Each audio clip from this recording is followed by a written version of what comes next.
বয়স তখন আমার মাত্র ২ বছর। আমার মা পৃথিবীতে আমাকে একা করে রেখে পৃথিবীর মায়া ত্যাগ করে চলে যায় অসুস্থতার কারণে। আমার তখন যথেষ্ট বুদ্ধি ছিল না। মা মারা যাওয়ার পর আমার বাবাও আমার কথা সাত-পাঁচ না ভেবে আরেকটা বিয়ে করে। আমার আরও ২ ভাই আছে, তারা সে সময় যথেষ্ট বড় এবং তারা নিজের কাজ নিজেরা করতে পারে। আমার বাবা হয়তো আমার কথা চিন্তা করেই আরেকটা বিয়ে করে। কিন্তু পৃথিবীতে কয়জন সৎ মা আছে তার সতীনের সন্তানকে ভালো চোখে দেখে?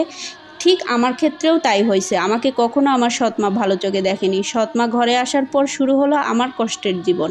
এভাবেই দিন কাটতে কাটতে যখন আমার বয়স ৭ বছর, আর সে সময় থেকে আমার কর্মজীবন শুরু হয়, যে সময় আমার মাত্র স্কুল জীবন শুরু হওয়ার কথা। কিন্তু আমি লেখাপড়ায় খুব আগ্রহী ছিলাম বলে কর্মের পাশাপাশি স্কুলে ভর্তি হই এবং পড়াশোনা চালিয়ে যাই। সারাদিন কাজ করে রাতে পড়াশোনা করতাম। এক কথায় সৎ মায়ের অত্যাচারেই কিন্তু আমার এই অল্প বয়সে কর্মজীবনে আসা। তাছাড়া আমার বাবার অবস্থা এতটাও খারাপ ছিল না, কিন্তু আমার মা মারা যাওয়ার পর আমি দেখেছি আমার বাবার অবস্থা দিন দিন খারাপের দিকে যাচ্ছিল। তখন আমার বাবা এবং আমার বড় ২ ভাই ইটের ভাটায় কাজ শুরু করে, ইট বানানোর। সে সময় এখনকার মতো কিন্তু এত আধুনিকতা ছিল না। নিজের হাতে মাটি প্রস্তুত করতে হতো, বুকে করে মাটি টেনে নিয়ে এক জায়গা থেকে অন্য জায়গায় নিয়ে যেয়ে কাজ করতে হতো। মাঝে মাঝে তো ঘুমও হতো না। বাবা এবং ভাইদের দেখেছি রাত ১টা-২টার সময়ও কাজে যেত। তখন আমিও বাবার সাথে যেতাম, সারা রাত কাজ করতাম বাবা ভাইদের সাথে। তারপর সকাল হলে বাসায় এসে স্কুল যেতাম। স্কুল থেকে বাসায় এসে হালকা কিছু খেয়ে আবার কাজে যেতে হতো। এভাবেই আস্তে আস্তে কয়েক বছর কেটে গেল। আর এভাবে স্কুল জীবনও শেষ হয়ে গেল। কলেজে ভর্তি হয়ে গেলাম।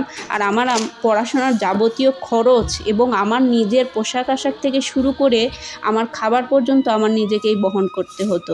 যখন কলেজে ভর্তি হলাম তখন তো যথেষ্ট বড় হয়েছি, ভালো মন্দ বুঝতে শিখেছি। তখন পড়াশোনার পাশাপাশি ছোট একটা ব্যবসা শুরু করলাম।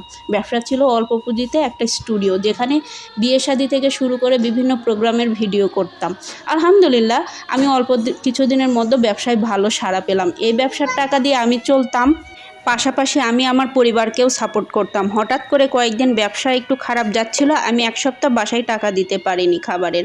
আমি একদিন দুপুরবেলা প্রতিদিনের মতো দোকান বন্ধ করে বাসায় যাচ্ছিলাম খাওয়ার জন্য। বাসায় এসে দেখি আমার সৎ মা, সৎ ভাই আর সৎ বোন সবাই মিলে ভাত খাচ্ছে। আমি কিছু মনে না করে ওয়াশরুমে গোসল করার জন্য চলে গেলাম। গোসল শেষ করে এসে দেখি ততক্ষণে তাদের খাওয়া শেষ। আমি তখন একাই রান্নাঘরে গিয়ে হাত ধুয়ে প্লেট হাতে নিয়ে পাতিলের ঢাকনা তুলে ভাত নিতে গিয়ে দেখি আমার চোখ কপালে উঠে গেল। পাতিলে ভাত নাই, পাতিল ভর্তি পানি। আমার জন্য কোনো খাবার নেই। প্রচণ্ড পেটে ক্ষুধা। রান্নাঘর থেকে বেরিয়ে আমার সৎ মাকে শুধু জিজ্ঞেস করলাম, আমার খাবার কই? তখন আমার সৎ মা উত্তরে বলে, তোমার জন্য কোনো খাবার রান্না হয়নি। আর আমার আপন যে ২ ভাই, তারা ততদিনে বিয়ে শাদী করে কিন্তু আলাদা সংসার নিয়ে সুখে শান্তিতে বাস করছে। তারাও আমার কখনো খোঁজখবর নেয়নি আমি কেমন আছি, কোথায় আছি। আসলে তাদের বলে কি হবে? আসলে পৃথিবীতে যার মা নেই তার পৃথিবীতে কিছুই নাই। চারদিকে সব কিছু ফাঁকা ফাঁকাই লাগবে, এটাই নিয়তির খেলা। পেটে ক্ষুধা নিয়ে আমি আবার দোকানে চলে গেলাম।